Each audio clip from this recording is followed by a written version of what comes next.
présenter. Et souvent, je peux vous dire, Monsieur le Président, que c'est difficile. Quand nous savons qu'il y a des gens qu'on représente, qui n'ont pas le moyen de pouvoir payer pour les services d'un avocat ou une avocate. C'est très difficile à dire non, de ne pas se faire disponible. Mais en même temps, Monsieur le Président, je peux vous dire que c'est rendu point maintenant, si nous allons augmenter le montant à 25 000 $, ça va le faire presque impossible pour des députés comme moi-même, autres députés, soit qu'ils soient avocats, soit qu'ils ne soient pas avocats, d'aller représenter des gens à la Cour de petite plainte quand on sait à la fin de la journée que la demande et la plainte est pour 25 000 $. Parce que là, c'est beaucoup d'argent. Est-ce qu'on est prêt à prendre responsabilité de dire on a représenté cette personne et à la fin de la journée, ils ont perdu, puis il faut payer 25 000 $. Je vous soumets, Monsieur le Président, qu'on s'ouvre à la possibilité que les avocats, plus en plus, vont s'impliquer à la Cour de petite plainte, que les avocats vont présenter des différentes projets sur des questions de droit qu'ils vont présenter c'est pas au juge, mais c'est l'adjudicateur qui a affaire avec la Cour de petite plainte. Et à ce moment donné, on devient que la Cour va devenir plus difficile à comprendre, que les gens peut-être ne vont pas vouloir y participer aussi souvent qu'avant. Et puis que malheureusement, c'est possible que l'administration de la justice de notre province ne va pas fonctionner aussi bien qu'on aurait voulu. Une des autres questions que j'ai soumises au ministre de la Justice, M. le Président, c'était la question de les frais pour vouloir commencer une plainte à la Cour de petite plainte. Jusqu'à date aujourd'hui, si je ne me trompe pas, c'est 75 $ pour vouloir commencer une plainte. C'est à 75 $ aujourd'hui, quand le maximum qu'on pourra demander est à 15 000 $. Alors, naturellement, j'ai posé la question au ministre de la Justice, si on va l'augmenter à 25 000 $, est-ce que les frais vont augmenter aussi? À ce point-là, M. le Président, le ministre de la Justice m'a dit non, inquiète-toi pas, ça ne va pas s'arriver. Mais, M. le Président, quand on a vu si souvent avec ce gouvernement les frais pour différents services à travers le gouvernement ont augmenté, pas chaque année, mais ça a augmenté souvent. Et puis, c'est beaucoup plus cher maintenant de vouloir accéder des services du gouvernement que c'était avant l'administration des conservateurs qui est là maintenant. Alors, selon moi, M. le Président, c'est une question qui doit être posée. Et c'est une question que je m'attends que quand le ministre va se lever pour finir le débat à la troisième lecture, que le ministre va nous donner des assurances, s'il n'a pas écrit verbal, que les frais pour commencer une plainte à la Cour de petite plainte ne vont pas augmenter à cause de ces changes. Monsieur le Président, l'autre point que j'ai soulevé, c'est est-ce que le ministre de la Justice a mis en place des fonctionnaires dans son département qui vont être responsables pour surveiller la Cour de petite plainte une fois que les changes sont faits. Comme ça, peut-être qu'on pourra avoir un comité qui va être dans une position pour nous dire que les changes ont été positifs, les changes n'ont pas été positifs, qui vont au moins nous donner une indication. Parce que nous, comme parlementaires, à la fin de la journée, si nous allons passer des projets de loi ici à l'Assemblée, on s'attend qu'à la fin de la journée, qu'on peut dire à nos électeurs qu'on a une bonne indication et une bonne assurance que les changes qui sont proposés vont avoir un effet positif ici à la province. Monsieur le Président, comme je le dis encore, des fois, comme parlementaire, on s'attend que quand le gouvernement va introduire des changes, qu'ils vont surveiller de ce point-là pour voir qu'est-ce qui sont les effets de l'échange. Mais malheureusement, je connais des exemples où ça n'a pas pris place. Je vous en donne une. Vous savez bien qu'au printemps, Monsieur le Président, nous avons passé le projet de loi 79. C'est un projet de loi qui a été introduit par le ministre des Services municipaux. Le ministre des Services municipaux se demandait un projet de loi qui lui aurait donné le droit de protéger les prix de l'essence ici à la province. C'est un projet de loi qu'il nous a dit, elle a assuré qu'aucune station indépendante de l'essence ici à la Nouvelle-Écosse allait fermer. Il s'est mis à sa place, nous avons answered et nous l'avons répété. Il a dit, de cette journée, avec le projet de loi 79, il n'y aura aucune station de service d'essence qui va fermer. En même temps, nous allons protéger les gens de Nouvelle-Écosse au prix de l'essence. Monsieur le Président, avant que le projet de loi ait passé, une des plus gros chiffres qui ont été utilisés, c'était le montant de stations de service d'essence qui avaient fermé ici à la province. On avait les représentants de l'Association des stations d'essence indépendantes, M. Graham Conrad, qui est venu ici, qui nous a donné les chiffres. On les connaissait bien. Une fois que le projet de loi est devenu loi ici à la province, ça fait des mois maintenant, nous avons eu le sous-ministre du département des services municipaux qui est venu ici au comité sur les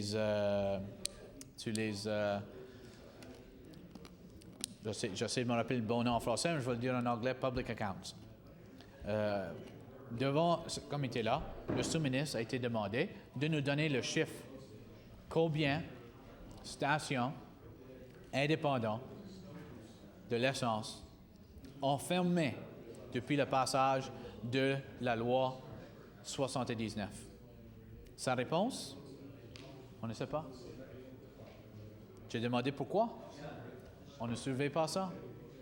Je dis, combien vous savez, après que votre ministre nous a assuré, les parlementaires ici à l'Assemblée, les gens de Nouvelle-Écosse, qu'aucune station de service d'essence allait fermer après ce projet de loi, et vous n'êtes pas même au courant de l'échange, ou est-ce qu'il y en a qui ont fermé? La réponse était non.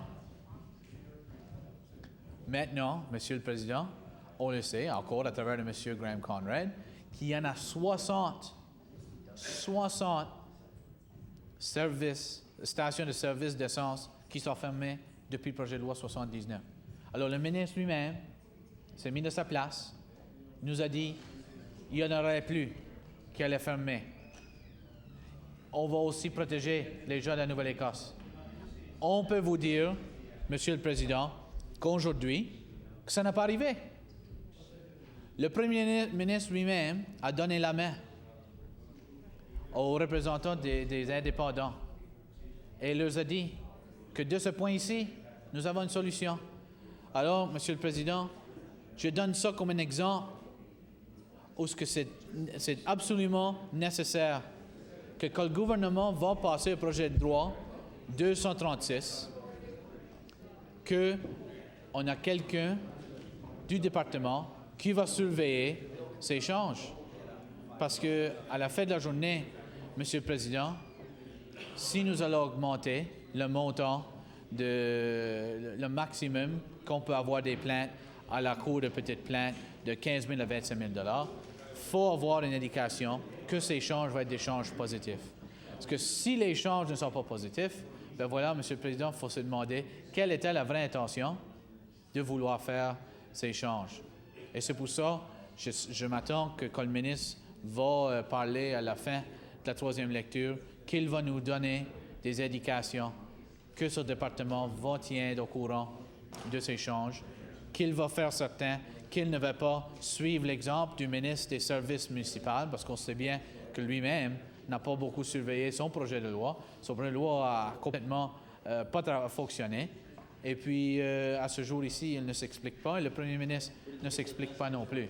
Mais, Monsieur le Président, les gens de Nouvelle-Écosse auront l'occasion de passer jugement, pas sur le Premier ministre, parce que lui sera parti, mais certainement sur le ministre des Services municipaux, sur le ministre de la Justice et sur tout le gouvernement.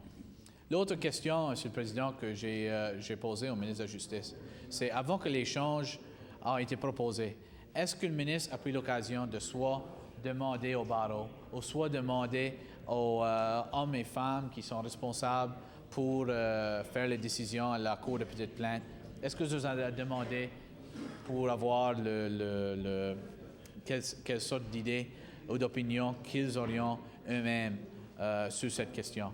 Parce qu'à la fin de la journée, Monsieur le Président, comme je l'ai dit, on arrive de passer le projet de loi 235, comme si tant d'autres projets de loi qui a à faire avec des organisations professionnelles ici à la province.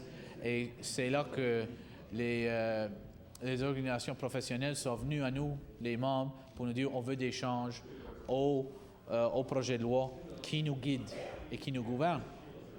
On s'attendrait que dans ce cas ici, qu'on pourra avoir les mêmes assurances du ministre, que les personnes qui sont responsables, qui entendent les plaintes chaque mois, chaque semaine, comme ça donne, que c'est eux-mêmes qui auraient pu avoir l'occasion de nous dire est-ce que ces changes ici sont des bonnes changes pour la Cour? Est-ce que la Cour est prête pour ces changes? Est-ce que le système qui existe en place maintenant est prêt pour ces changes?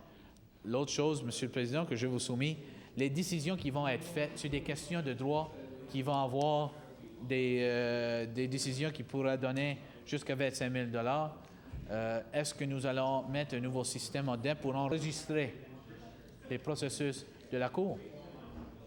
Parce que je vous soumets que les décisions j'essaie de penser au bon terme en français, mais je vais le dire en anglais, les adjudicators, les décisions qui vont être faites par les adjudicators pour les décisions et des questions de droit qui vont avoir l'impact de possiblement 25 000 est-ce que nous avons un système d'enregistrer ces processus pour faire certain si que ça va être mis en appel, que ça va être facile de mettre toute l'information ensemble, que la Cour d'appel puisse faire une décision à la fin de la journée sur la Cour de petite plainte. Alors, je vous soumets, Monsieur le Président, à la fin, qu'il y a beaucoup de questions qui demeurent sur ces échanges. Peut-être à la fin de la journée, dans les années à venir, on va peut-être vouloir augmenter le montant plus que 25 000 Peut-être, c'est possible. Je ne sais pas si je serai ici pour voir ça, mais si tout va bien, peut-être que je serai ici pour continuer le débat sur cette question. Mais sans avoir l'information, ça nous laisse encore, Monsieur le Président, pour moi-même, pas confortable de vouloir dire que ces échanges, sans question, vont être positifs. Je m'attends que le ministre de la Justice aura pris l'occasion de réfléchir sur les points que j'ai soulevés. Je comprends, je n'ai pas eu l'occasion de les lire, mais je comprends que le membre NPD de Halifax Fairview a aussi fait des représentations à la deuxième lecture sur le projet de loi 236. Et je suis certain que nous avons plusieurs de les mêmes points que nous avons soulevés. Et à la fin, Monsieur le Président, je m'attends que dans le prochain, quand le ministre de la Justice va vouloir nous présenter des changes à l'administration de la justice ici à la province, qui va faire certain de nous donner l'information pour nous assurer que ces changes vont être positifs, que ces changes vont faire pour un meilleur système d'administration à notre province et que ça va faire un change positif dans la vie des gens de la Nouvelle-Écosse, de savoir qu'on continue à avancer en avant et à faire les changes nécessaires pour mieux adresser les questions qui font face à notre peuple ici à la province. Alors, Monsieur le Président, avec ces commentaires, je peux vous dire que notre caucus va supporter le projet de droit 236 à la troisième lecture et nous attendons dans le futur, pas trop loin futur, de poser les questions au ministre de la Justice pour nous donner un compte-rendu de qu'est-ce que l'impact que les changes ont eu avec la Cour de petite plainte, avec le projet de loi 236. Merci, Monsieur le Président. Merci. Any other interventions? Oh, okay. The member for Dartmouth East. Thank you, Mr. Speaker. I'm pleased to rise today and speak on Bill 268. No, sorry, head of the game. No? Then if not, we'll recognize the Minister of Justice to close debate on third reading. Thank you very much, Mr. Speaker. I appreciate the opportunity to briefly address some of the comments made by the Honourable Member for Richmond. First of all, Mr. Speaker, again for the record, it is not the intention of the Department of Justice, nor I as Minister, to increase the fees that are chargeable with respect to the matters in small claims court. They would remain the same despite the increased amount. Also, we do have staff, meaning we have the adjudicators who are able to do these kinds of matters. And Mr. Speaker, I can indicate to you that, as I've indicated to the honourable member, that if the appointment in a few parts of Nova Scotia were necessary to meet the increased demand, that isn't a difficulty. We have been finding a sufficient number of qualified people interested in applying for those positions to handle the demand. And finally, all of the members, I know this is spine tingling, but the final thing would be the final matter was that when necessary, people are able to obtain their small claims court hearings for longer than an evening. They can be scheduled during the day. And with that, I would move third reading, Mr. Speaker. The motion is for third reading on Bill 236. Is the House ready for the question? All those in favor say aye. Those contrary-minded say nay. The motion is carried. Bill 236, entitled An Act to Amend Chapter 430 of the Revised Statutes 1989, Small Claims Court Act. Order that the bill do pass. Order that the title be as read by the clerk. Order that the bill be engrossed. I'll now recognize the Government House Leader. Mr. Speaker, would you please call the order of business public bills for second reading? Public bills for second reading. Speaker, would you please call Bill number 268, the Pre-Primary Education Act? Bill 268, the Pre-Primary Education Act. We'll now recognize the member for Dartmouth East. Thank you. Thank you, Mr. Speaker. Sorry, I jumped the gun earlier, I guess. Expecting the minister. I'd like to stand and take a few minutes today, Mr. Speaker, to talk about Bill 268, the Pre-Primary Education Act. Mr. Speaker, when my children were small, there were no pilot projects that I knew about anyway that I could have enrolled my children in. So I find this very interesting, to say the least. Something new, something that at first seems, again, like a simple idea that probably should just speed its way through. But when you stand and listen to other people speak, you certainly see that there's more issues involved in this than meet the eye at first. And as I said, when my children were small, one of the few things that I could do to access any sort of interaction between them and other children on any kind of a structured level was what was called Parents and Children Together, and it was called PACT, P-A-C-T. And that was held in a church basement, actually, in Cole Harbour. And we would go there, and you paid a small fee. I think it was $2 for the parent and the child, and I can't remember at the time if there was actually a limit on how many children you could bring with you. And you would go to this, and usually I went. I had another parent that went with her 2 children, and I had 2 at the time. And we would go, and the children enjoyed it, the mums enjoyed it, and it was mums. There were no dads there. And they had activities for the children. It was very not in a highly structured way. The children could have different play areas that they went to and that they did, and they would have Play-Doh and various kinds of toys and activities, building blocks and things. But it was really more for children to interact with other children and see how they could socialize and get together. And that was a time, when money was tight, and I can remember sometimes my friend would actually pay for me to go for my children, because I didn't have the $2, to tell you the truth, on me at the time. So I guess one of the, the good things about this bill, I guess, is that if it's, from what I believe the minister saying the other day, was that it would be free. And so what I guess that question leads me to is, who is going to be able to access that? I know it's only going to be offered in 19 sites, I believe. And so what is the criteria involved in deciding which children will be able to come to that program in whatever schools? So the kinds of questions that pop up now are, how did they decide which schools? How are they going to decide, now that they've decided which schools, which children are going to be able to access it? How have they communicated to the parents in the community?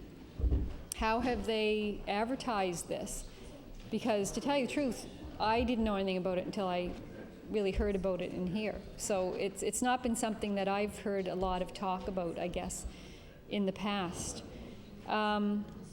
So I'm just wondering, as far as accessibility also, certainly a lot of parents don't have their own transportation to and from their jobs. Right now, especially in Dartmouth East, transportation is an issue, although we have just recently, close to us on Portland Street, we have the Link, which is seeing a lot of ridership.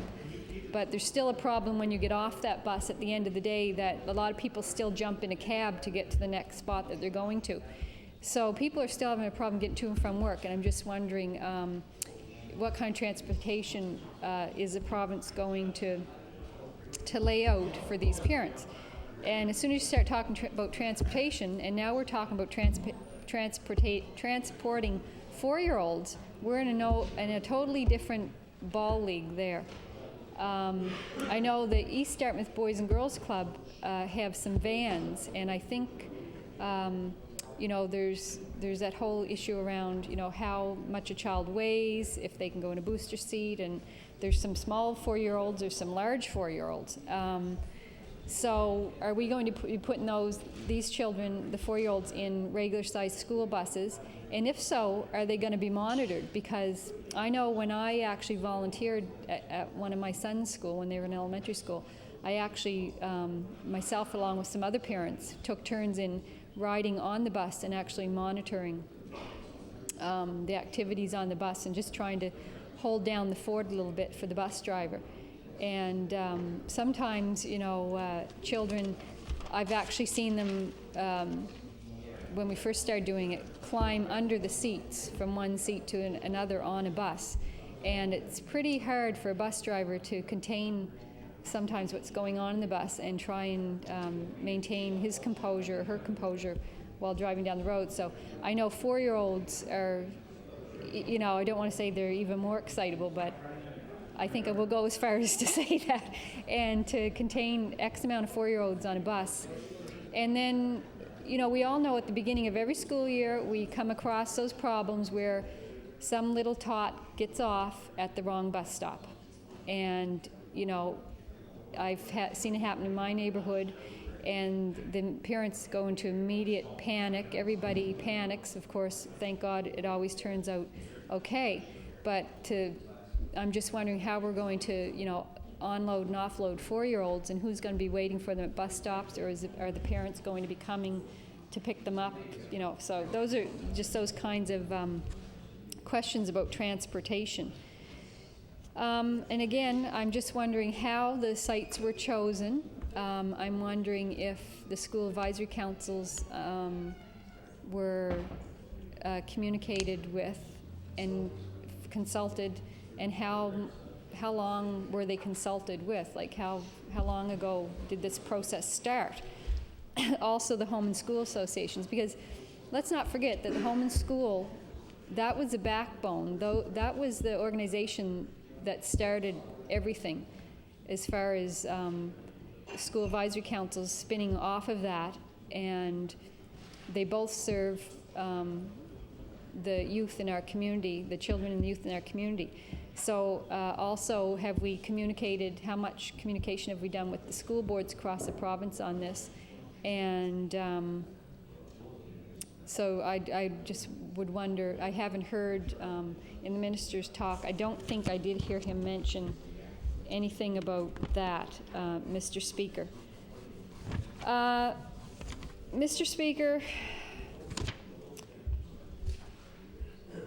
who's going to track this pilot project? If this is a pilot project, and I think I heard that the government said they're going to track it for 2 years, I don't quite understand what they mean by that, because you're really not, I can't see how you get a feel for what it was actually doing or not doing for a child in 2 years, and tracking through in 2 years. I just don't see how, I don't think maybe that's a long enough span of time. And I think I'd like to see that longer, be drawn out longer. We've got all kinds of just, when I would listen to my honourable members in the third parties talking about this the other day, they brought up a lot of good issues also on this, and it just gets you starting to think about back to when your children were in school and some of the issues that they faced when they were in school, especially in grade primary and grade 1 when they're very small, they're small children. And one of those issues is just, lunchroom.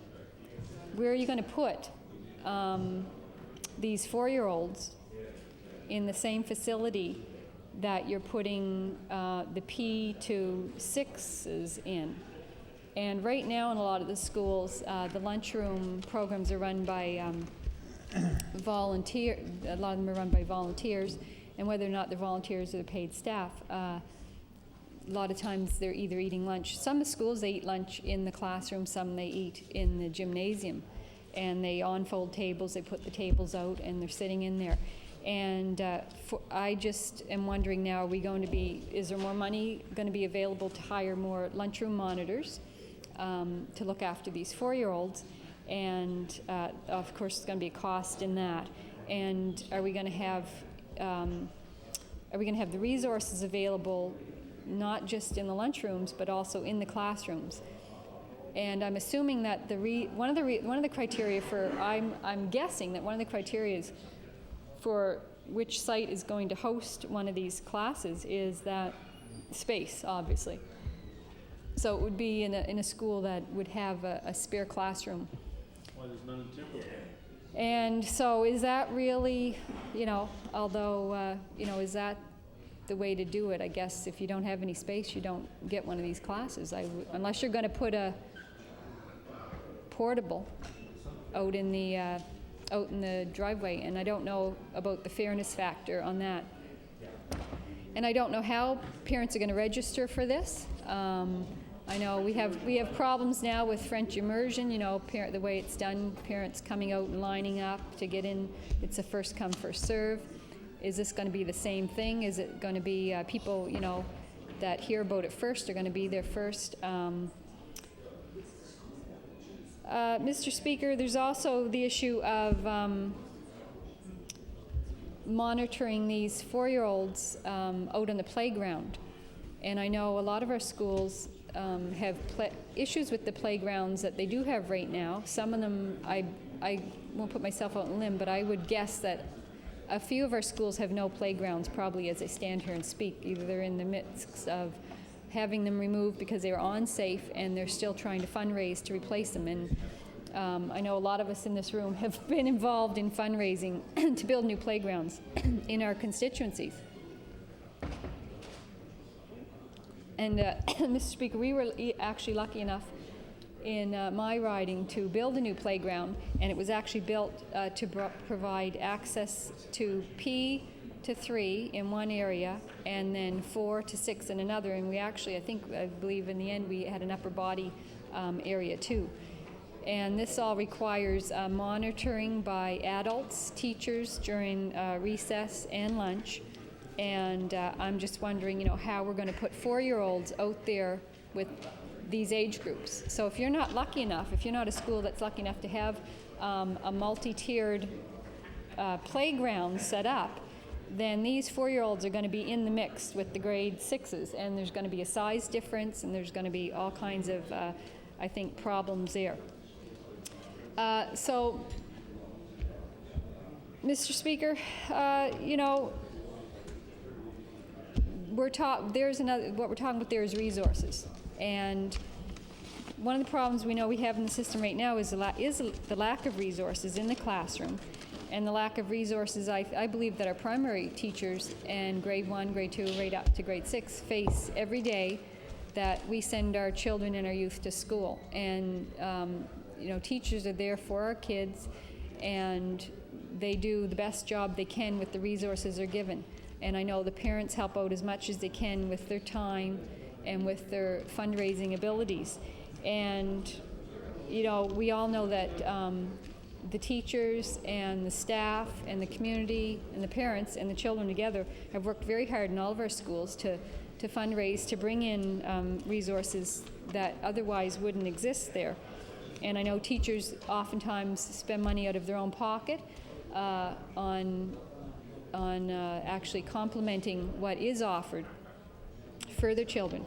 One of the things when people were talking about this the other day that I thought about was, well, desk size alone. 4-year-olds are, can be a bit smaller than, your 5 and 6-year-olds. And I'm just wondering, have we got the resources? Have we got the desks? Because I know actually when my children were in school, that desks were an issue, and the schools were always struggling to replace aging desks that were falling apart with newer ones. So, Mr. Speaker, we've got a lot of. I could go on, Mr. Speaker. There's probably 8 or 9. There's probably 8 or 9 other areas here. I'm talking about consultation, communication, government funding. Where's the funding coming from? The ratio of teacher to student, the boundary issues. Are parents going to be able to move back and forth through boundaries? So there's a myriad of other issues here, and I might have some time maybe in third reading to talk about some more. But at this point, I just guess there's more questions than answers in my mind, and I guess I'm just going to have to wait for it to go through law amendments and come back for third reading, and maybe I'll have some other points then. So I will leave it at that, Mr. Speaker, for today. Thank you. Thank you, member. We'll now recognize the member from Kings West. Thank you very much, Mr. Speaker. Pleased to rise in my place this evening to speak on a very, very important bill, in my mind, important piece of legislation that will at least put into place, bring legislative approval to the preschool program as announced by the province last year. I guess the starting point for me in regards to this piece of legislation is that I would have liked to have seen our province join the rest of the country in terms of our school entry age. There are currently 7 provinces that have their students start school if they are 5 years of age, September 30th. Nova Scotia, of course, is at September 30th, and I would propose that Nova Scotia join the 7 provinces. I think from an educational standpoint, there may be some, in fact, who would disagree with 7 provinces. I know from the point of view of having that kind of coordination, that kind of certain degree of, I guess, portability across the country, if your children are coming from one province to another. This has been a big issue. The school entry age in my riding and in my community has indeed been one of considerable discussion, considerable debate, and in fact, a couple of the local elementary principals have been people that, in fact, have led the charge. They have led the way in terms of proposing a change in this regard. Certainly, when you live in a community that has a military base with 2,000 forces personnel, a little over 2,000 forces personnel that are moving from one part of the country to another, there's no question that you're going to come across several families in each school year who come to the community expecting that their children will in fact be going to school that September. They certainly haven't inquired at that point about the school entry age. They may have inquired as to what school their child will be going to. And certainly the story and the recollection to me on many occasions by elementary principals, especially at the Greenwood School, Greenwood and District Elementary School, is that it is quite an awakening for parents who find out that their child, whose birthday is on October the 5th, will not be entering school that year. nor if it's on November 5th or December 5th. They will not be entering school. So I think with 7 provinces having already the school entry age in place for January 1st, I think Nova Scotia should be moving in that direction. And I would propose that it's a pretty easy one for us to accomplish. When it was brought up last year, I did discuss with a few members opposite both parties, and they saw it as a good bill that we introduced. It does have a little element of a price tag. There is a small economic change in terms of the number of teachers that may be needed in the system. So I can understand there was some reluctance on their part. However, that being said, if we were to implement this over a 3-year period, moving from September 30th to October 30th to November to December, I think it would be a very, very smooth transition for the province to do this. I know of families, for example, in my area that did one of 2 things: have their child live with a grandparent for a month, and then transfer back to the local school, and that way they were in school in what would ordinarily be their time of entry in another province. Some went to a private school, where again the same age restriction, entry restriction is not on them, and that way they jumped the hurdle of our provincial entry date. And I'm sure there are families here in the city. Last year, when we did introduce our bill, in fact, I had a number of emails from families that felt the time had come for us to join the rest of Canada in that regard. In my own view, I think that before the pre-primary program was brought into place, I think there should have been a considerably wider and more significant debate about this piece of legislation and this policy and plan by the government. Not in any way to downplay the value of early childhood education. I just think perhaps the process here, even before we got going with a pilot, could have received considerable debate from especially the academic community, from teachers across the province, as to what should be some of the criteria for selection, for example. So we know that 20 sites have been selected. There are some which are up and going currently. There will be 4 from HRM that will be starting in January.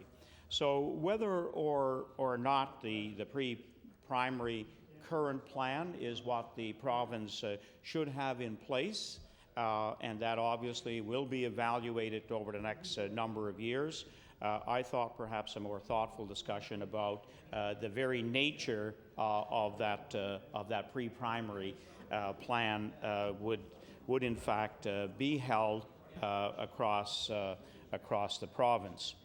I'm in an area where one of the pilots is taking place.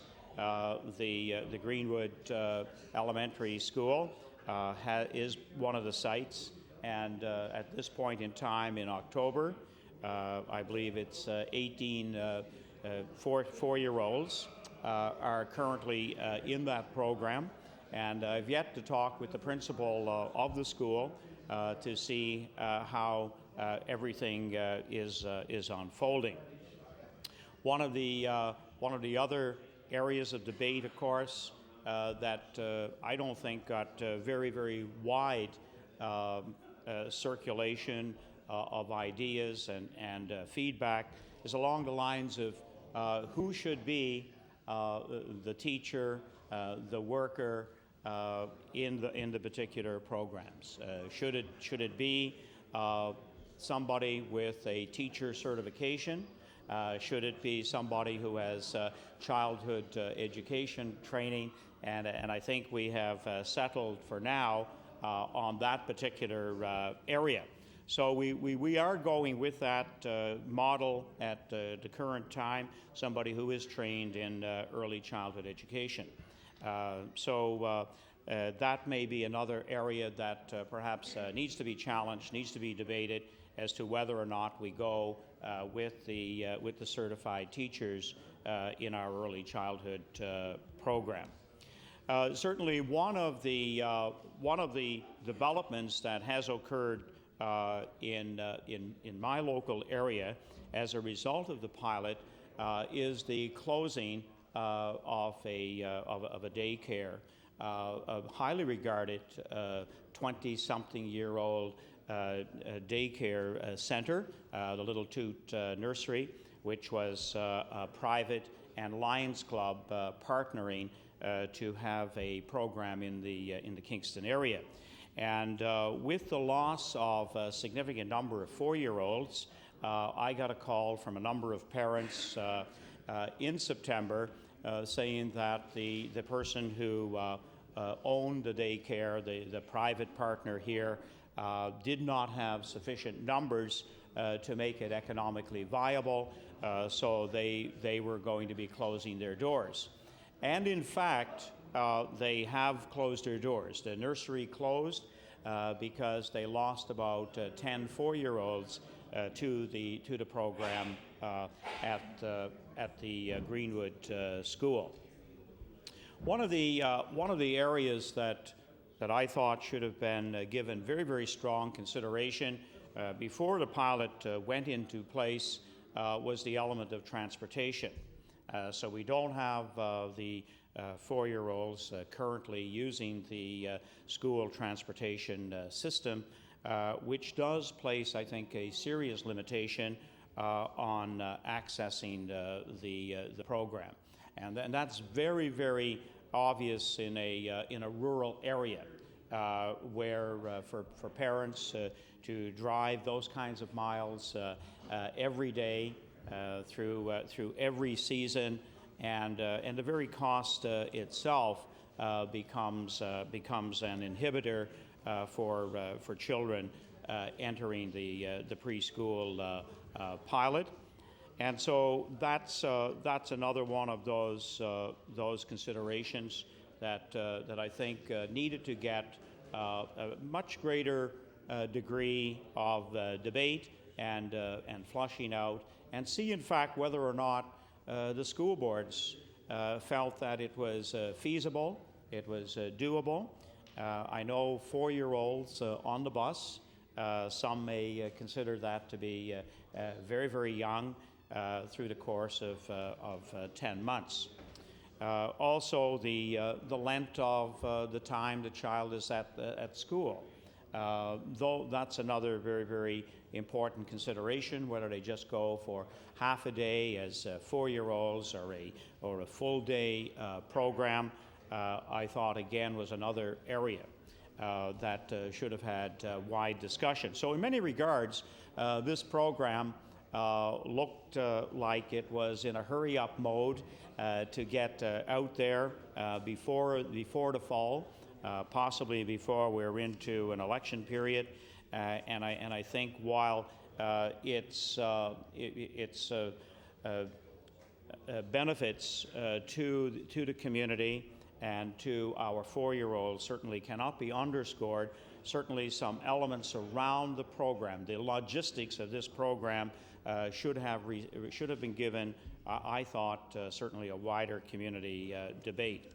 And certainly the big fact of all is that some people who were hoping to get their children in, and we're talking here about perhaps children who had much higher needs. Their 4-year-old has not progressed perhaps socially very well, doesn't have the elements of readiness for going to school that many 4-year-olds may have. So I thought there should have been certainly some basic criteria in place before we got started. In regards to the pre-pilot program, I certainly liked one of the ideas that we discussed very strongly during the summer of 2003, and in fact long before that, and that was the concept of the Healthy Starts program. And I think we certainly need the benefit of such a program in Nova Scotia. This would have been a universal program. Every child in the first couple of years of life would have had access to guidance in terms of nutrition, would have getting the kinds of testing that children should have in the first year or two of life, would certainly be looking at whether or not there were inadequacies in the shelter, and also whether or not there could have been helps for parenting. And so this Healthy Starts concept, I felt in our province, especially where we have a considerable number of children who are in homes that are on our provincial assistance program. And many of those children, and we do have about 33,000 Nova Scotians, so therefore we have a considerable number of children from those homes, and I felt that the Healthy Starts program was going to be that first necessary, essential piece to give some of the universal benefits that are there in our health care system, in our community health programs, and would give our children, I think, that kind of solid start in the first years of life. And especially children who are failing to thrive, if they can get some help in those first 2 years of life, in fact, their normal development can certainly, I think, progress and not be hindered and hampered by challenges that we do find certainly still in homes across the province. One of the, and again, another program that's in place, which I think is a great model, and that is, I think, the Hants County Community Health Association. They have a screening and investigative program for 3-year-olds in their county, and I've talked to somebody last year when we were looking at do we resurrect Healthy Starts as one of our platform pieces? Do we support strongly the preschool notion? And I think the idea of a 3-year-old, which is at that midpoint of before going to school, since our 5-year-olds generally are at is the entry age for the vast majority of Nova Scotians, unless it's a private setting or homeschooling, and then of course parents will start at an earlier age. I like the concept that does go on in Hants County, and when a child goes through that screening process, and again it's taking a look at especially a lot of the health parameters, a lot of those determinants of good childhood health, and also determining, in other words, the pattern of early childhood growth, which of course can be altered if in fact we have interventions early on. That's the whole secret. And I'd like to take a few moments to talk about one of the real benefits that the Hants County program has been able to identify, and that is, of course, now that, again, provincially, we are putting into place a program to support autism. And it is that age grouping of 2 to 3 years of age, when if children are diagnosed, can make an enormous difference in the kind of outcomes that these children will have in terms of going to school, and also, in other words, how they will do and achieve later on. So these are the kind of programs that I would like to see emphasis upon: the Healthy Starts, the screening programs like we have in Hants County, because there's no question that it is now a very proven fact, and certainly do appreciate the Minister of Health who did bring in the annual support for an autism program and has started with EIBI therapies in a couple of different centers across the province as therapists are getting trained. So I have always felt that before we ever look at the preschool program, before we look at the 4-year-old, let's look at those first 3 years of life and see how we can enhance the normal growth pattern of these children and put them in a position for greater success when they do go to school. There is no question that as we take a look at the pre-primary, this school initiative that in fact could become the norm in Nova Scotia, as we certainly have in the province of Ontario. We could indeed have a full bona fide program for 4-year-olds. Sorry, and there's no question that its value has to be given very, very strong consideration. This again is an investment. Government is saying that if we invest in our 4-year-olds, there can be greater success throughout their whole continuum of education from primary through to 12. And there are all kinds of studies, of course, that document programs that have been initiated not just in Canada, but in other countries around the world.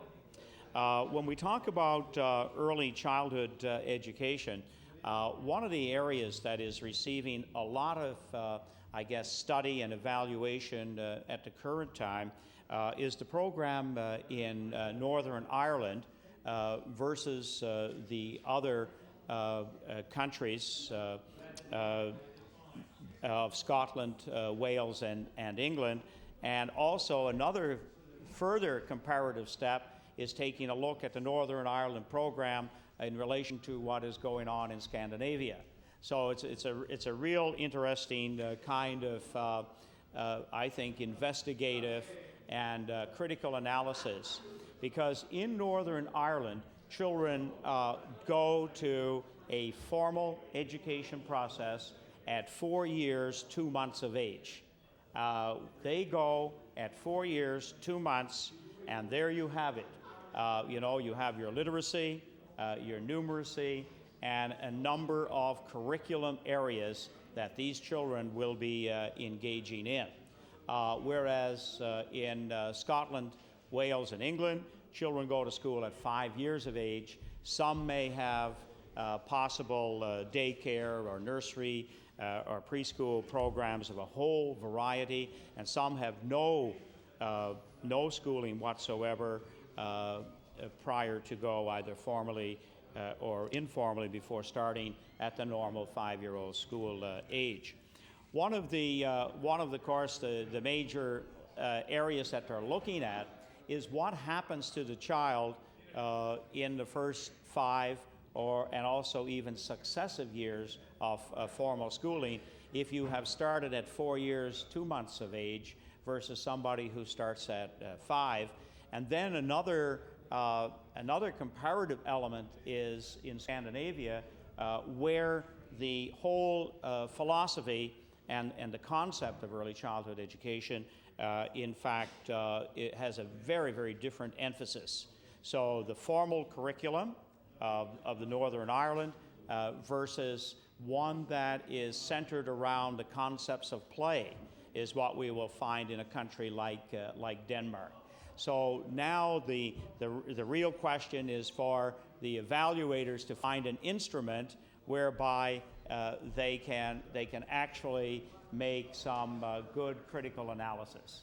In other words, that's always the difficult. We can make subjective analysis, but to develop an instrument. So it's interesting in reading some of the early childhood literature. One of the areas that in fact is receiving a great deal of attention is what is more beneficial for the child. What will help them adapt to later schooling, and in other words, possibly help along the elements of success.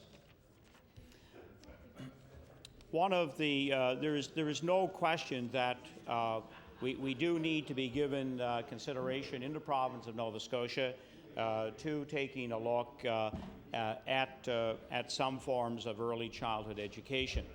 All of us, I'm sure, on a personal level, are familiar with children, perhaps some of our very own, but certainly relatives or neighbors, and children who not just, precocious because of intellectual endowment, but children whose parents have worked with them in the home.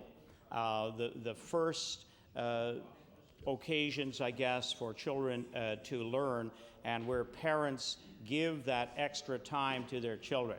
We see the benefits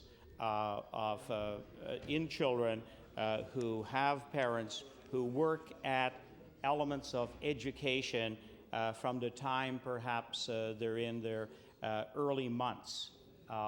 Many educators, for example, especially out of Australia and New Zealand, talk about setting the seeds for literacy in the very first months of a child's life, when you introduce them to books, when you read to them, when you actually get them to move along the lines as you read those childhood stories. And many children, in fact, will learn the story by memory and then start the word association as they go along. And it's very, very interesting to see children who have that kind of exposure. And so I believe that from even our own experiences, before we ever move into sort of, I guess, the formal analysis of early childhood education, we see from our own experiences, as I said, with our children, in other words, what in fact may be one of the real, perhaps best insights, and that is in fact giving a program.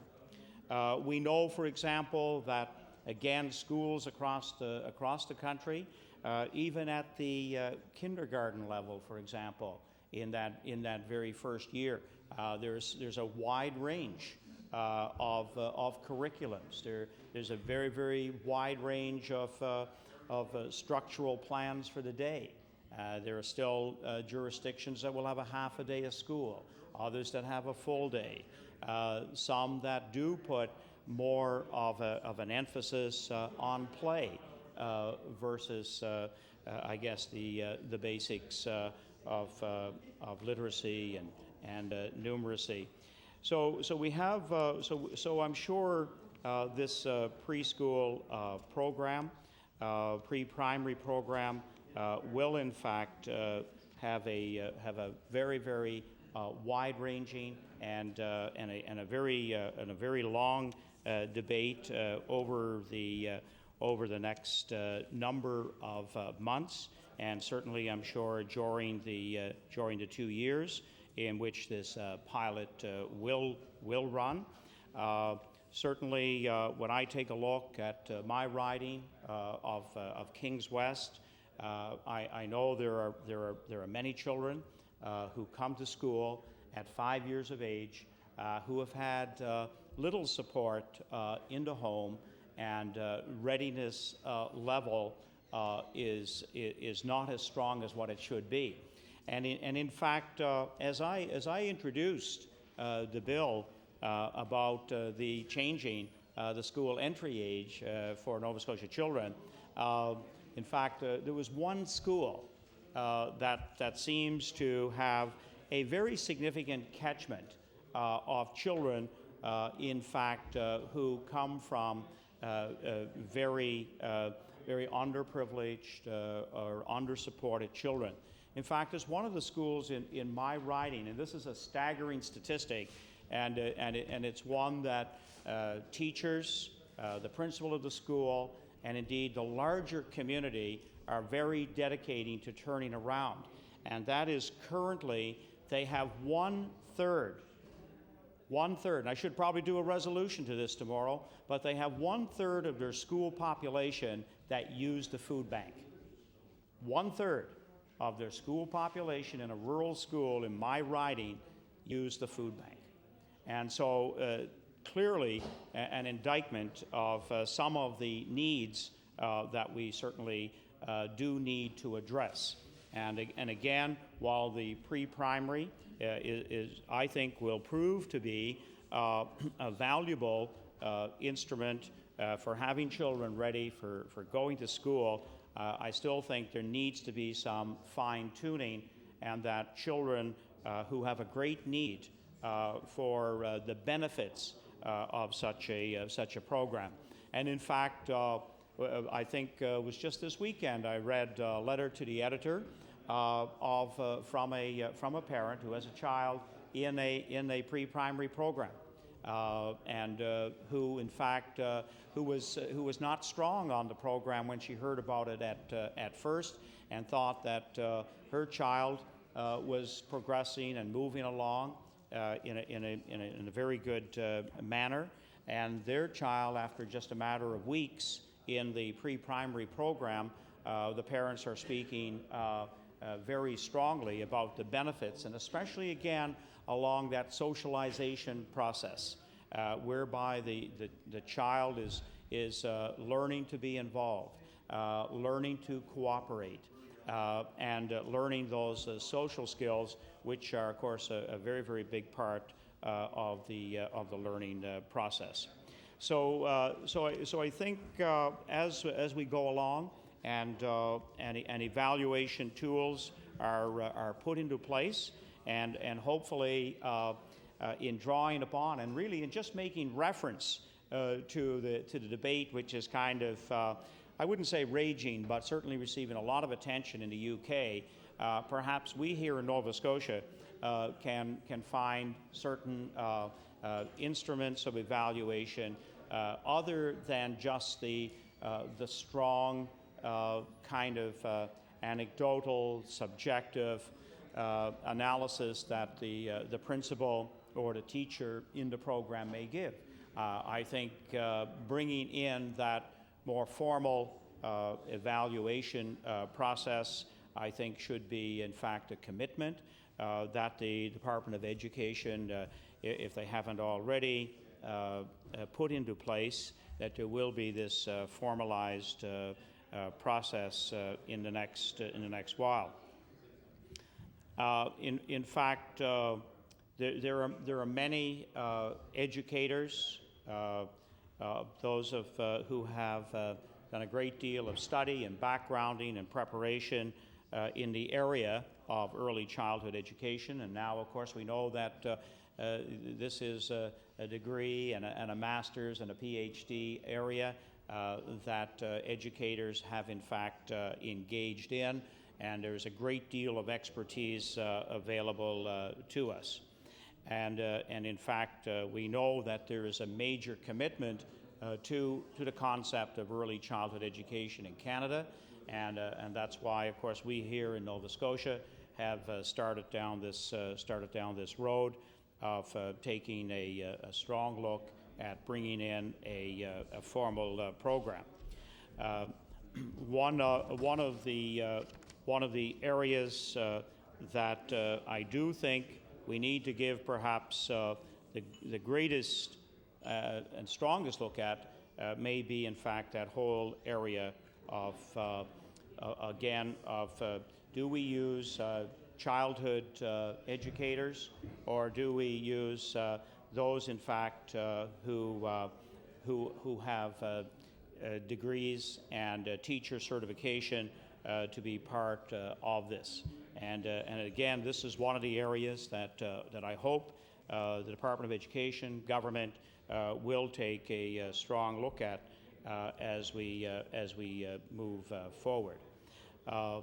There will also, I would put forth the fact of anything that we can do to increase the readiness factor of children before entering the formal school years, then I think that's going to be a step in the right direction. And we do hear a great deal about this, and especially from our primary teachers, in fact, who are teaching the widest possible range.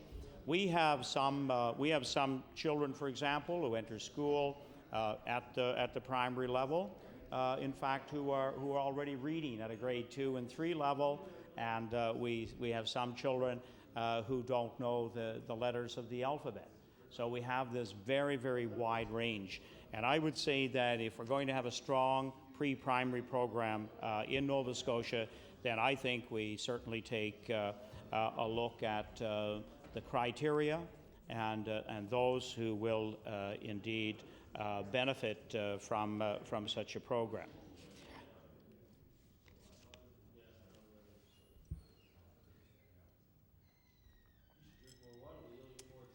Well, one of the things that does happen when you get on your feet for a period of time. The member from Timberley Prospect has noticed that you do get a bit dry.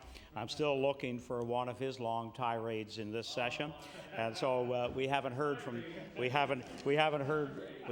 him move in that direction yet. But as the debate will go on the preschool program, I think one of the things that will happen is that there will be an opportunity to do assessments of these children. And coming into school a year early, children, for example, who do have hearing problems, those who have even one small area along any kind of the disability spectrums, I think will get some identification. So as long as we have the resources in place to be able to support the pre-primary and take these children and get the testing that they will need, then I think this is a step in the right direction. There are a number of educators here in the legislature, and we all know that this has been one of our big weaknesses in our public education system, and that again is the wait times for educational assessments, a battery of psychological tests. These are areas that can really help us as children move through our public school system. So again, getting the resources in place. If we are adding another, if we have 20 pilots with roughly 20 children per pilot, 400 additional young people, it is my hope that when they do come into doors of our public education system, that they will be given that same kind of attention, and that is the physical, any kind of medical needs that they may have, psychological, any kind of disability range that may show up, that these children will in fact get full identification and be given the opportunity for supportive measures.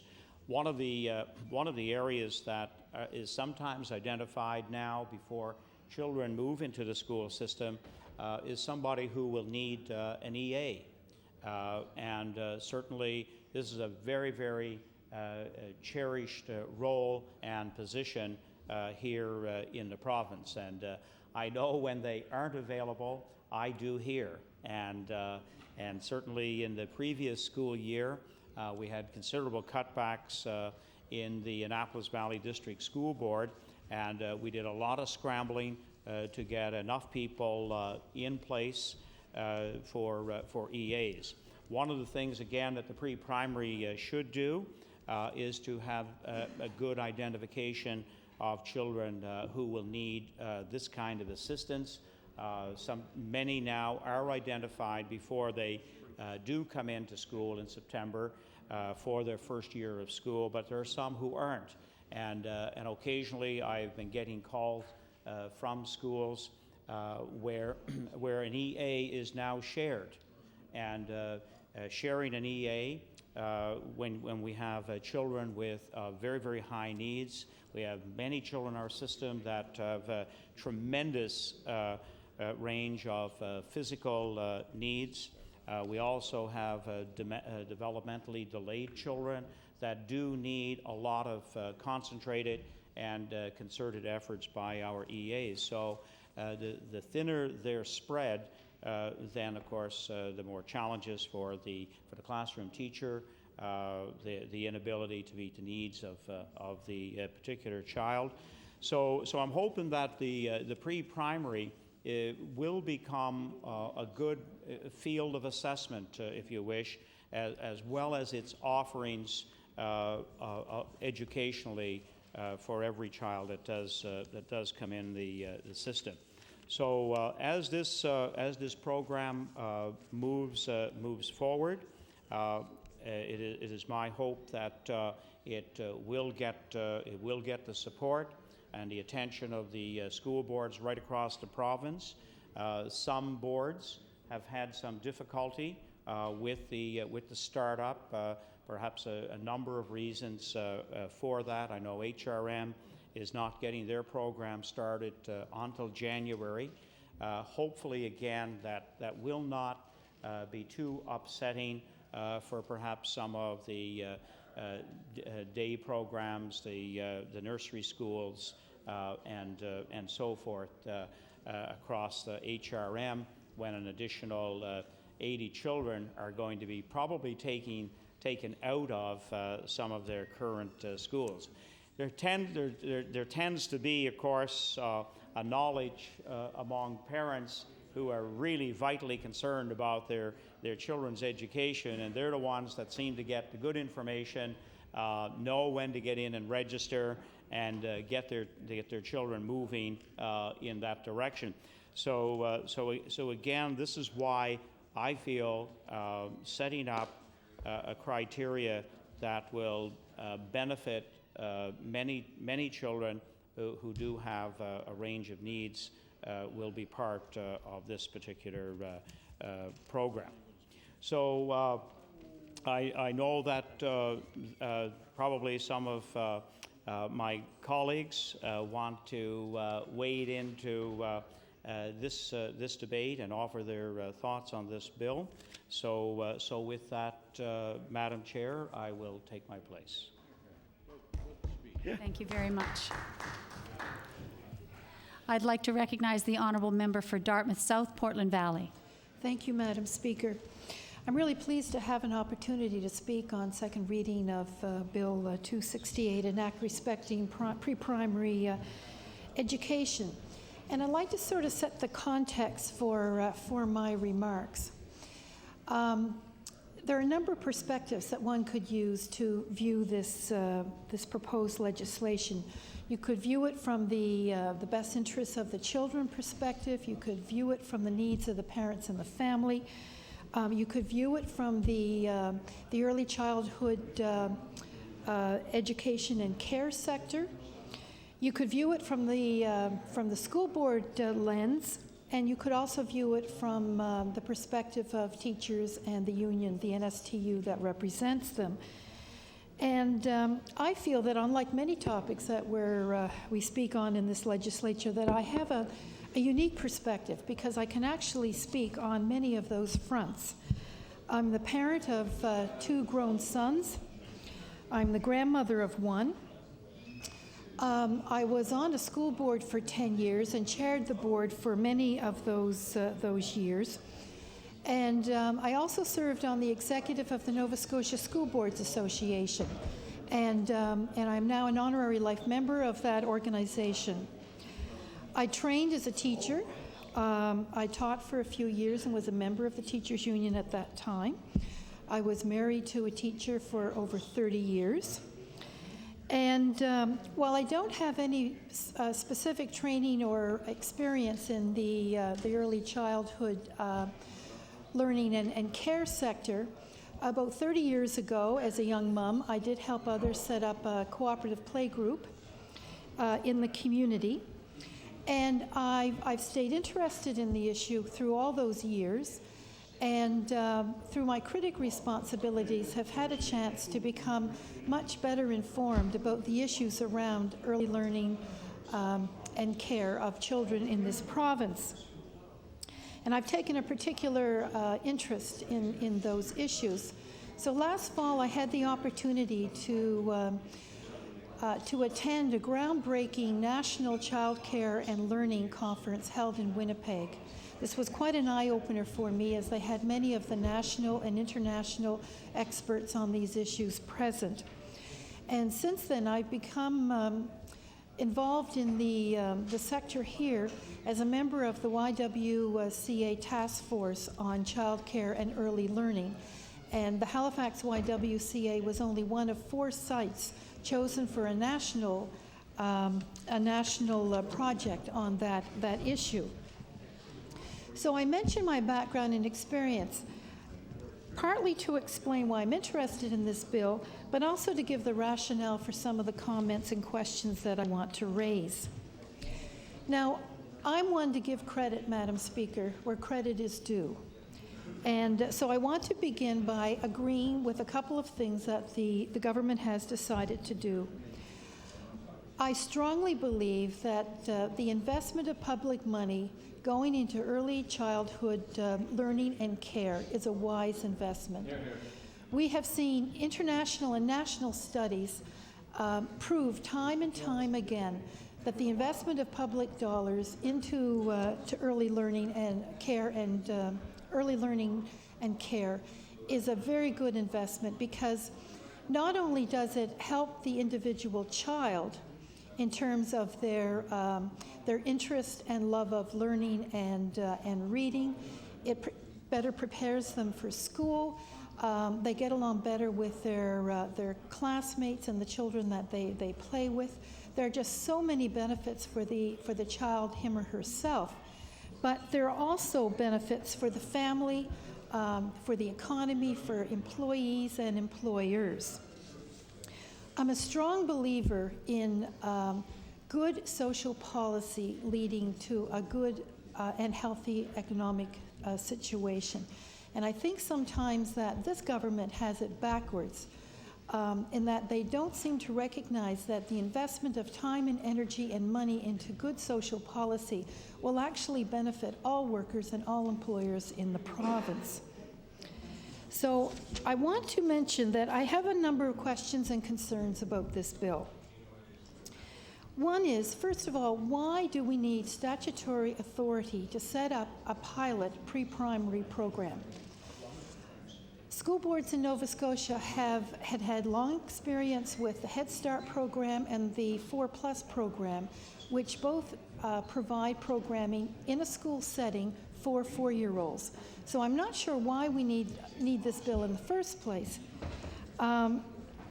Secondly, it makes one wonder whether the intent of this bill is actually to set up the regulatory framework for the pilot project, or whether it's actually just to bring public and media attention to the fact that here's another check mark against a list of campaign promises that this government has made.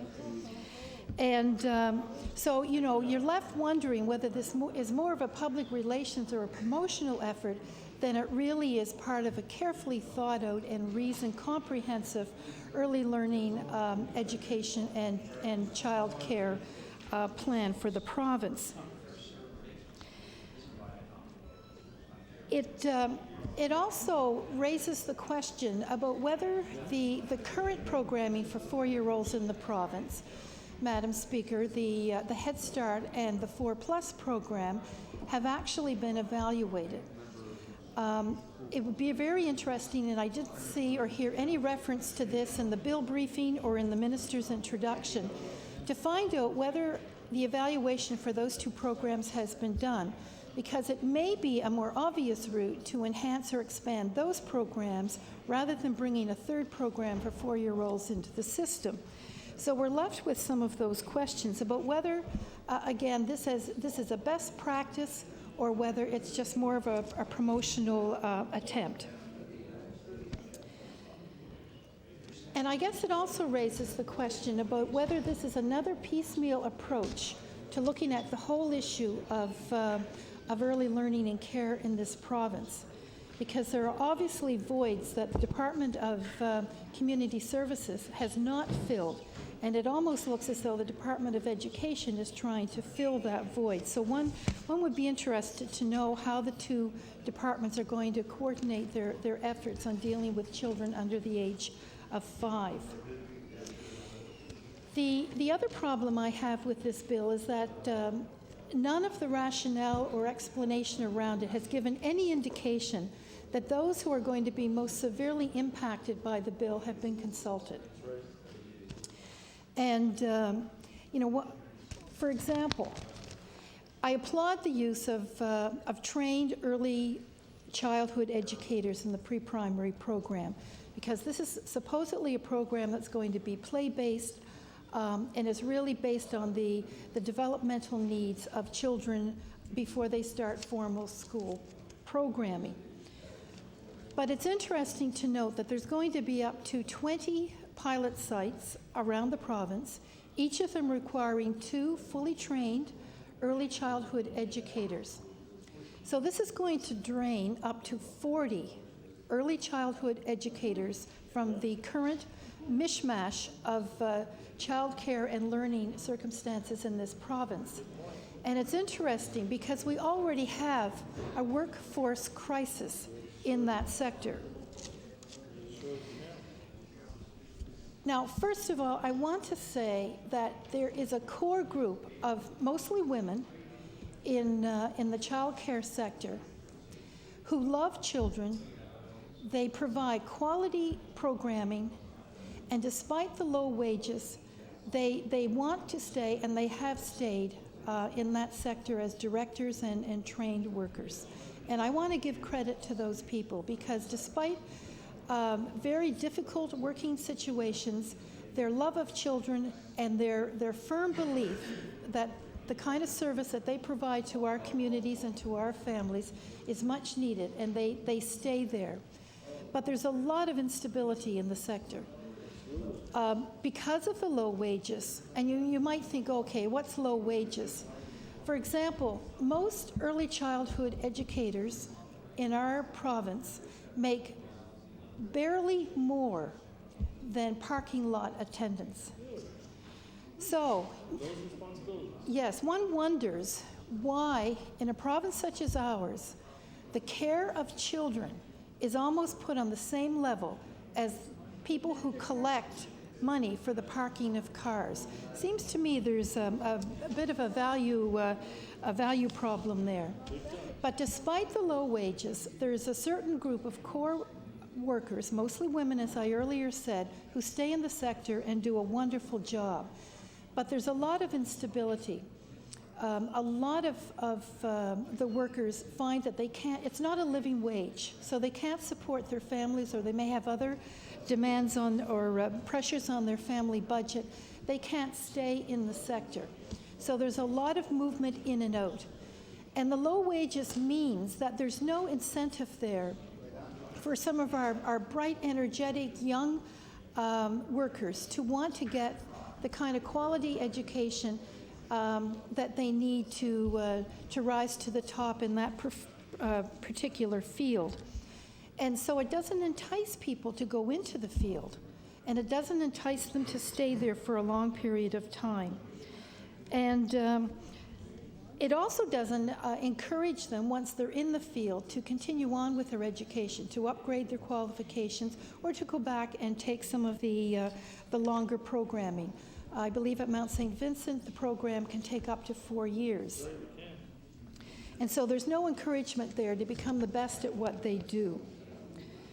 So it's very unfortunate that in a sector that's already under pressure because there aren't enough trained workers, there's actually a clause in the Child Care or the Daycare Act that allows for equivalency.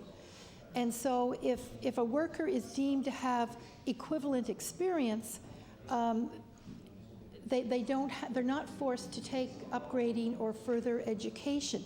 But unfortunately, there was never a sunset clause put on that, and so there's no encouragement there for those workers to go back to school and to gain further qualifications. So we have this crisis of the workforce within childcare, and now we're removing 40 well-trained early childhood educators. So my question is, well, actually, it's pretty obvious. I think I know the answer. There's no way that the Department of Education could have done that in consultation with the early childhood learning and care sector, because they would have appreciated up front what that drain was going to be on their on those remaining in that particular field. The other concern I have is around funding. Initial information that we've gained suggests that this funding is coming from the education budget. Now, I have to say, Madam Speaker, there is a lot of concern in the child care and early learning sector that eventually those education dollars are going to be replaced by some of the federal money that's been made available to Nova Scotia through the bilateral agreements for early education and child care. And if I could use an analogy, the current arrangement, I can't call it a system because it doesn't even deserve that label. The current arrangement of early learning and child care in Nova Scotia, it's like a leaky ship.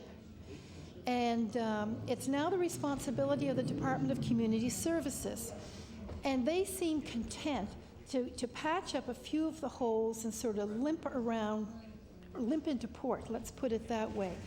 But in no way is the comprehensive planning and action that's necessary to take that leaky ship and turn it into something that's actually going to meet our child care needs and targets down the road. So there is a strong concern that the struggling child care and early learning sector in Nova Scotia is going to suffer from this program. So they need both. They need to be involved in the decision making, they need to be consulted, and they need to be reassured that the money that must be dedicated in order to allow our current arrangement to evolve into an early learning and child care system will be there when eventually the plan is going to come into fruition.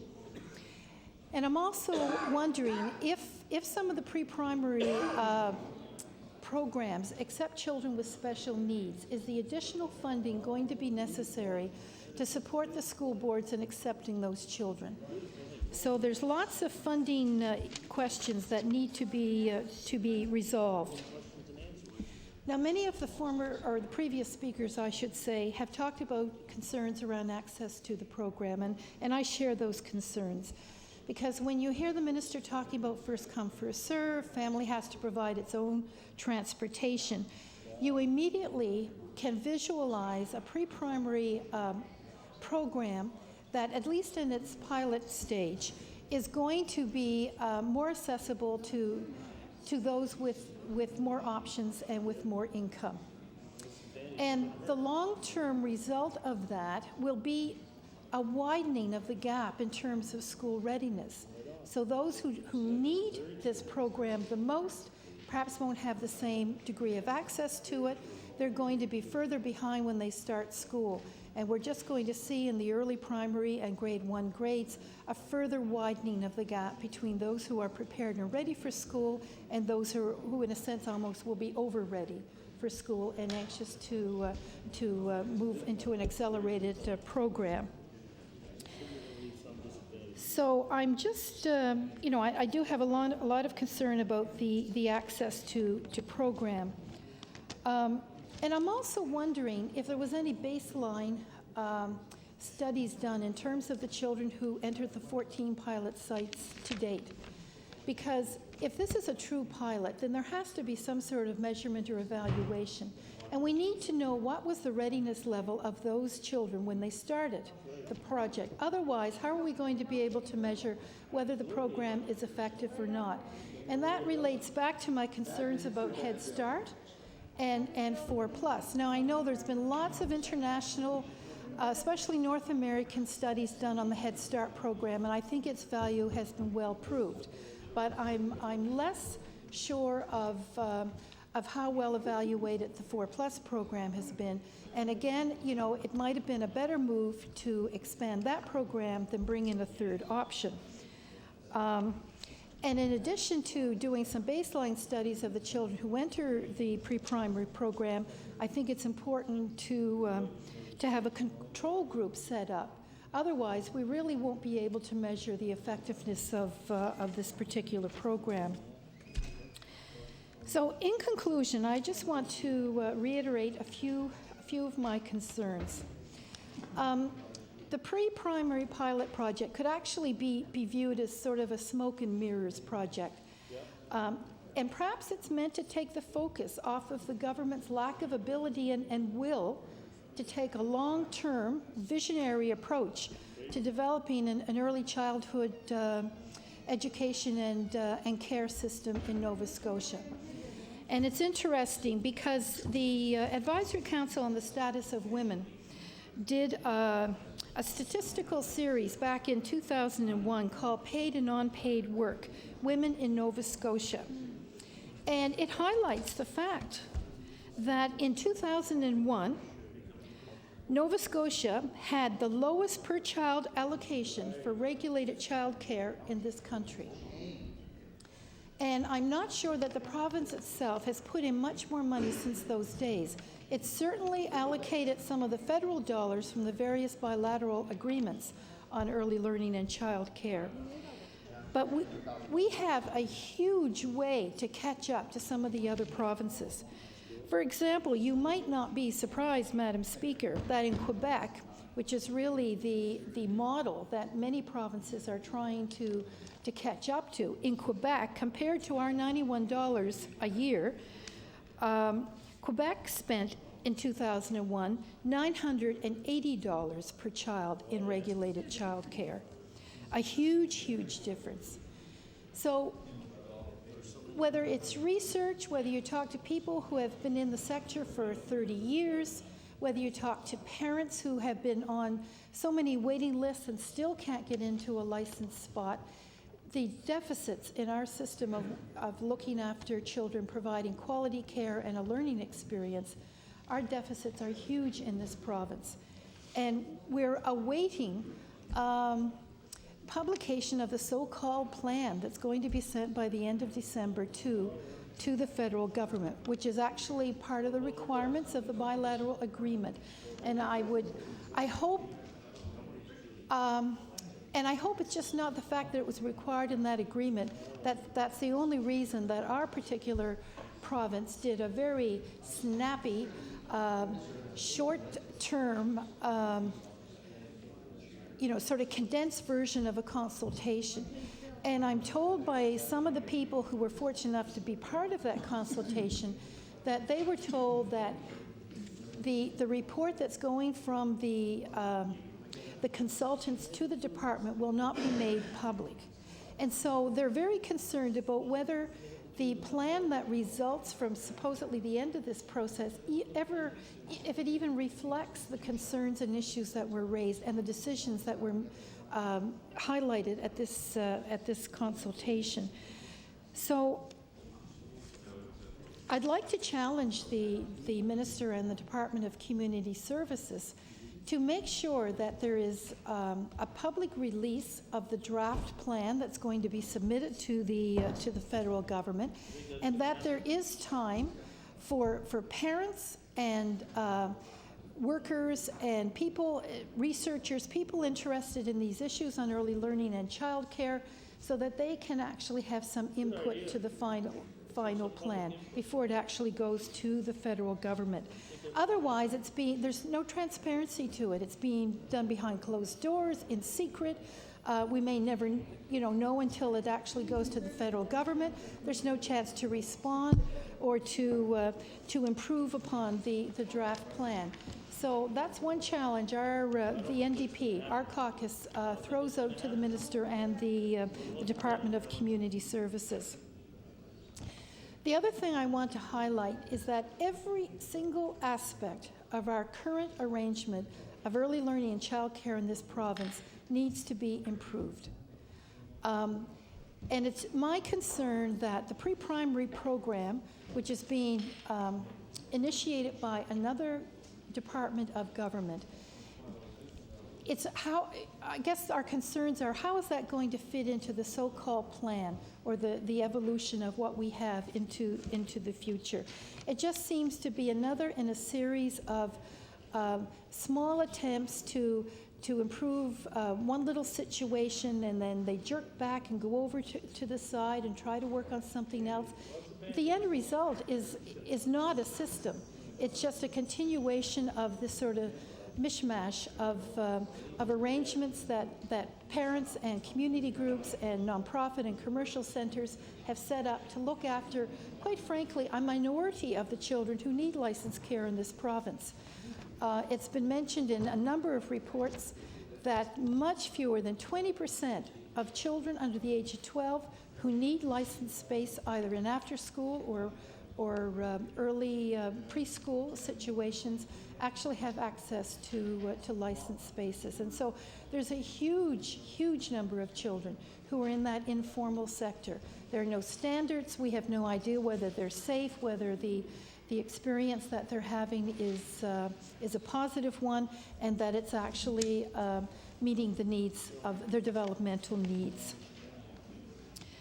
So what we need to see in this province, we need a clear, comprehensive draft plan outlining how this government is going to build an early childhood education and care system in this province. We need a plan that explains the role of various departments in achieving it, so that we can see how whatever the Department of Community Services is moving forward on, how that relates and fits in with this pre-primary program that the Department of Education is bringing forward. We have to allow those who are most impacted by the plan to carefully study the recommendations and have the time to respond before it's submitted to the federal government. And time is getting short. I understand the deadline for that plan going to the federal government is the end of December. We've got to provide adequate pay and training for mostly women who enter the early childhood care and learning sector. We have to make sure that whatever we do creates affordable, safe spaces in regulated care. We have to recognize the valuable service of those who are already working in the sector. We've got to encourage parents and community representatives to be involved in the governance of these pre-primary programs and also the early learning and child care centers. We've got to encourage cross-government and cross-sector planning and action. We've got to build the accountability and clarity of the decision-making process to instill trust and confidence in what the government's doing. We've got to, most of all, increase the quality of the learning experience for our children. And we have to ensure that public money is spent in publicly managed, nonprofit, early childhood education and care initiatives into the future. I've talked previously in this legislature about the danger of the big box operations coming into Canada. Many of them in the States and in Australia have already made their breaks that they're primed to come in and buy out and take over the commercial centers in our province and in other provinces in Canada. So it's not just our nonprofit component of the early childhood and education sector that's at risk if public money is spent in the commercial sector. Actually, our own for-profit centres in Nova Scotia are severely at risk of takeover and buyout. One favorite tactic of some of the big box corporations providing childcare in Australia is to move in next to some of the smaller for-profit operations and just take over, price their placements and put the others out of business, and then they raise their prices and they have monopoly in that whole area or region of the country. And this has been done time and time again in Australia. So, Mr. Speaker, while the issue of pre-primary education may look like a small individual, good news story, I think it has an impact on much larger issues, and I think it points most vividly to the fact that this government does not have a comprehensive quality plan for early childhood education and care in this province, and we're not going to move forward until we have that.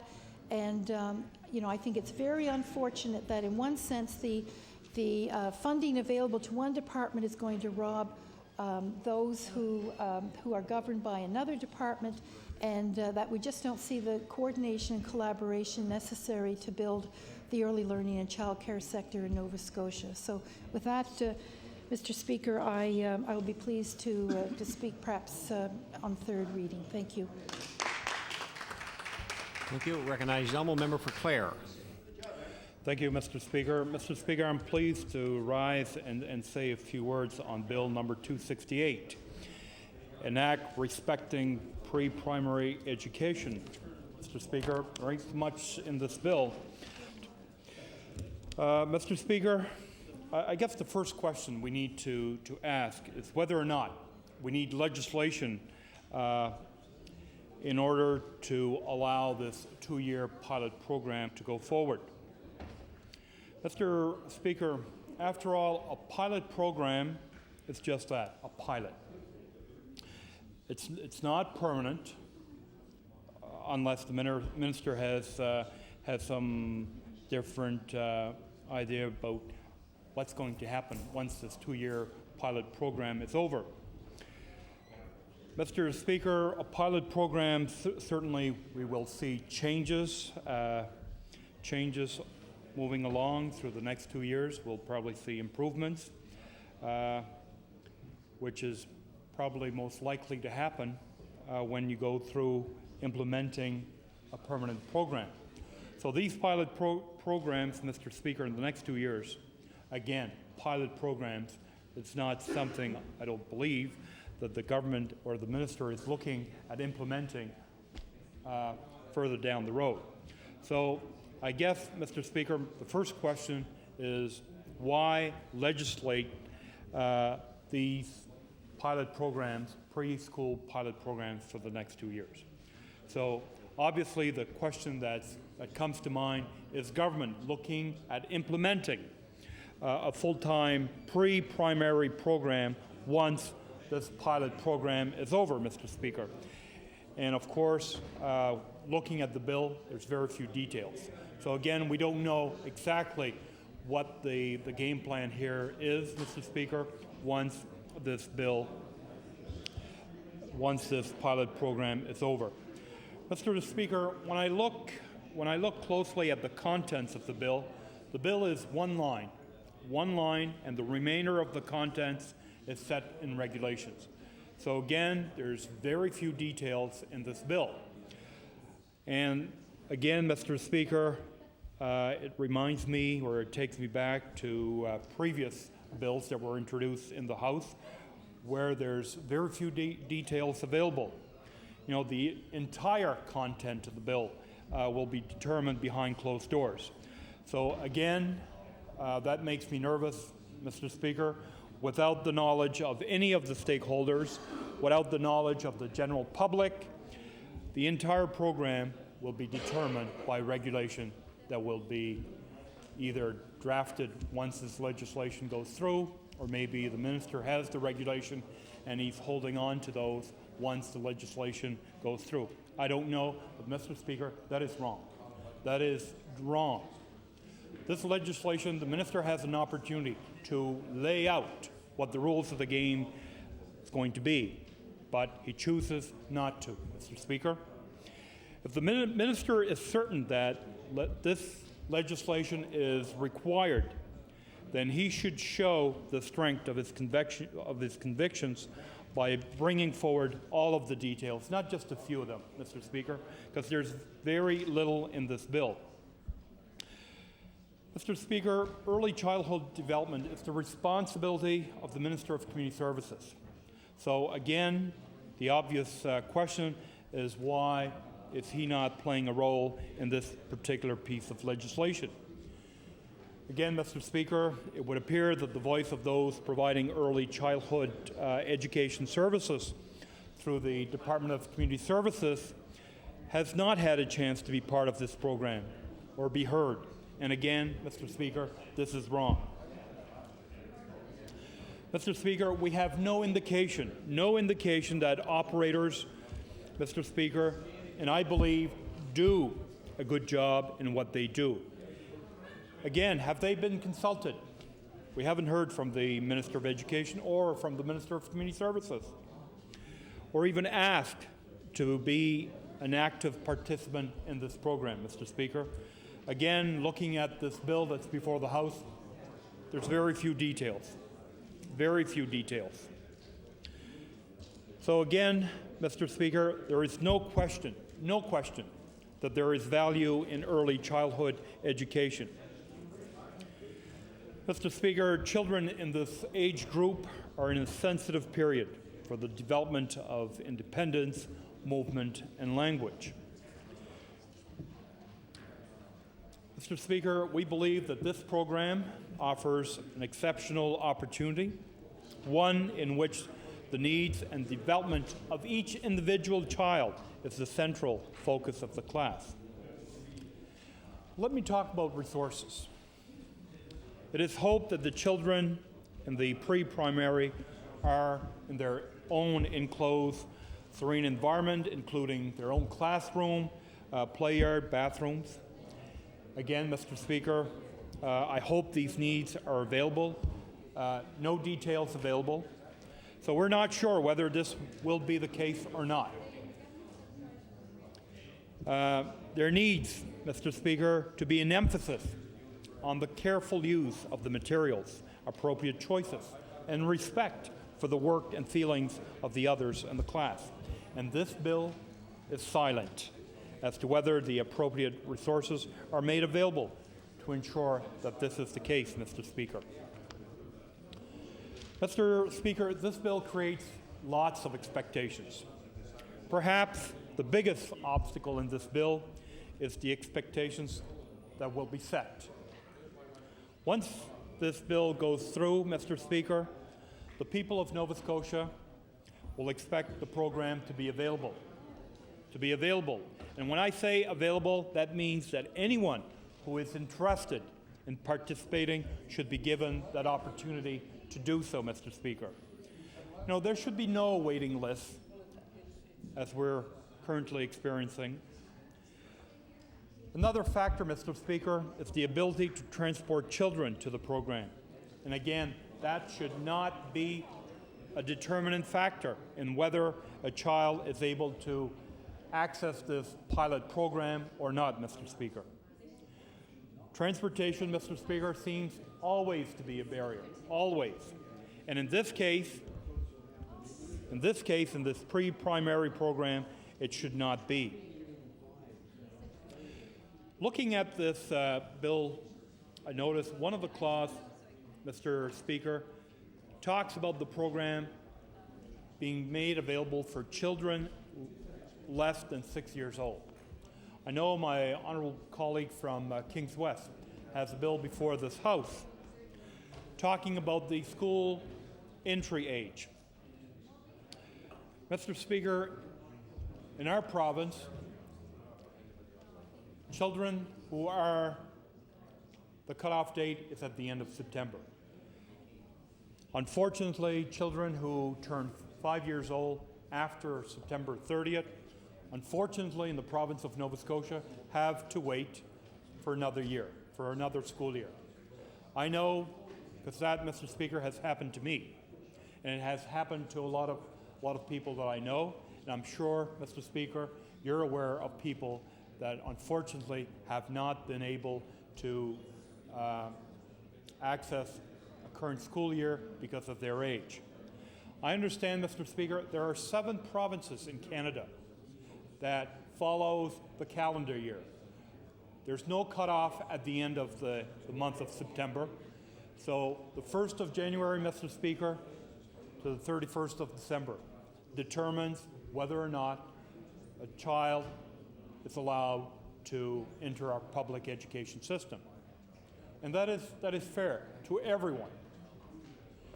Mr. Speaker, having spent 14 and a half years in the school system at home, every year where we had students moving in and trying to access our school board, the school system at home, unfortunately,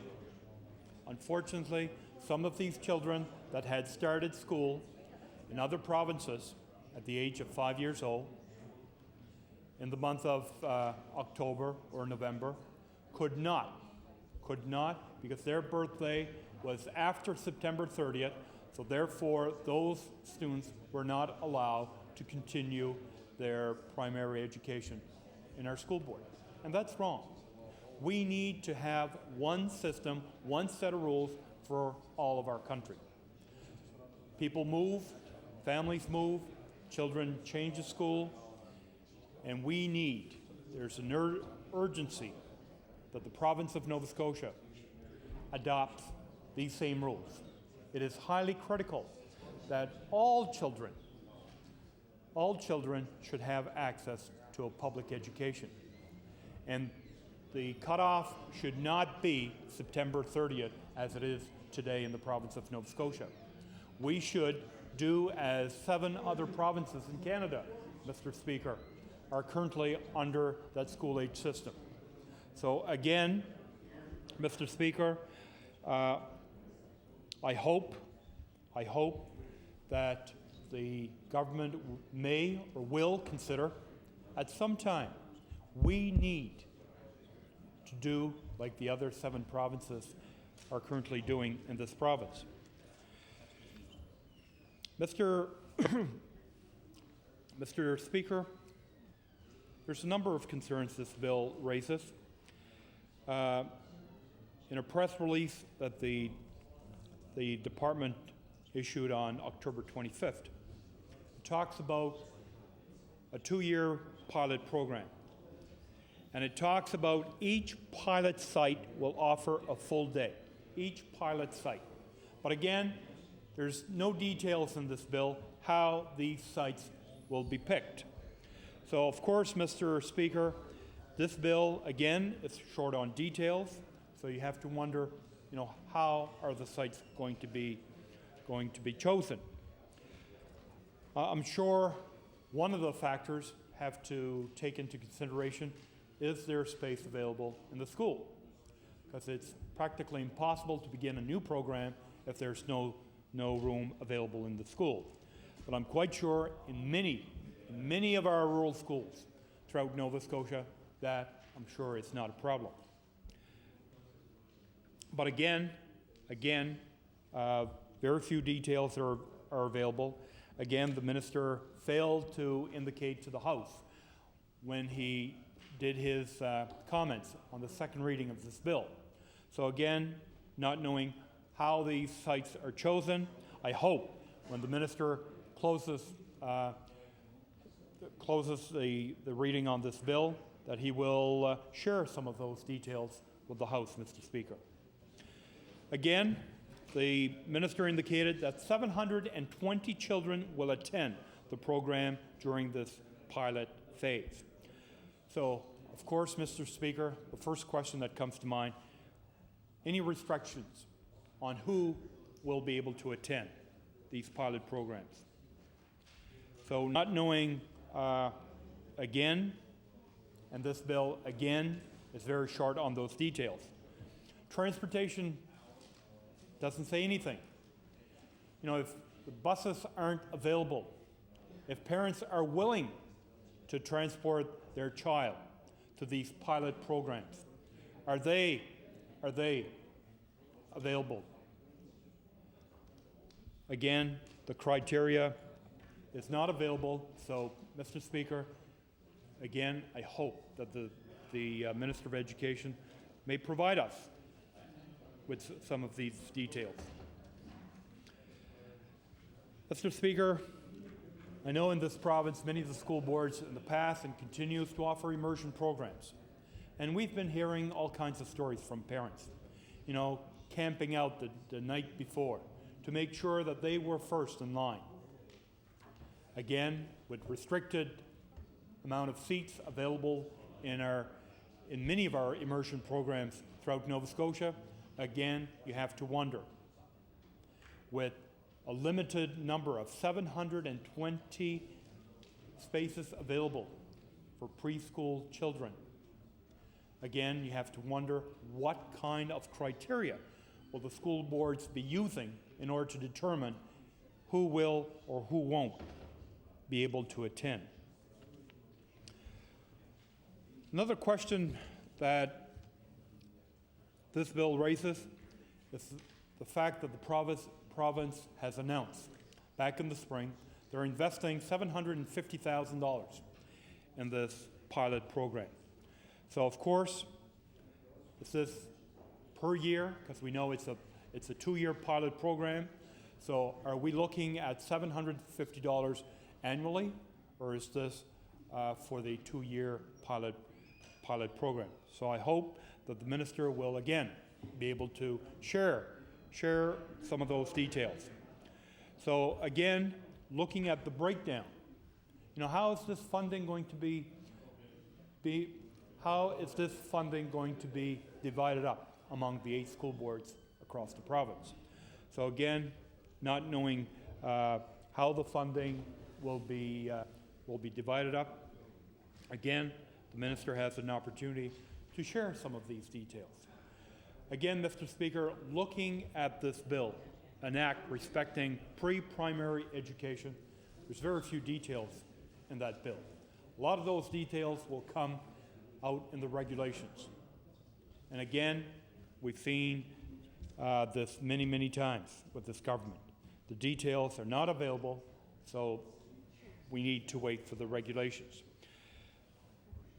And not just us here in the House, Mr. Speaker. I'm sure many of the school boards, all the school boards, are waiting to see the details, or wait to see the regulations. Exactly how is this supposed to work? So again, I hope when the minister wraps up second reading on this bill, he'll be able to share with us some of the answers, because I'm sure the Department of Education has some answers. But why the minister decided in his opening comments on this bill and not to share those details with us, I don't know. So again, I hope when the minister closes debate on this bill, he will share some of those details with all of us.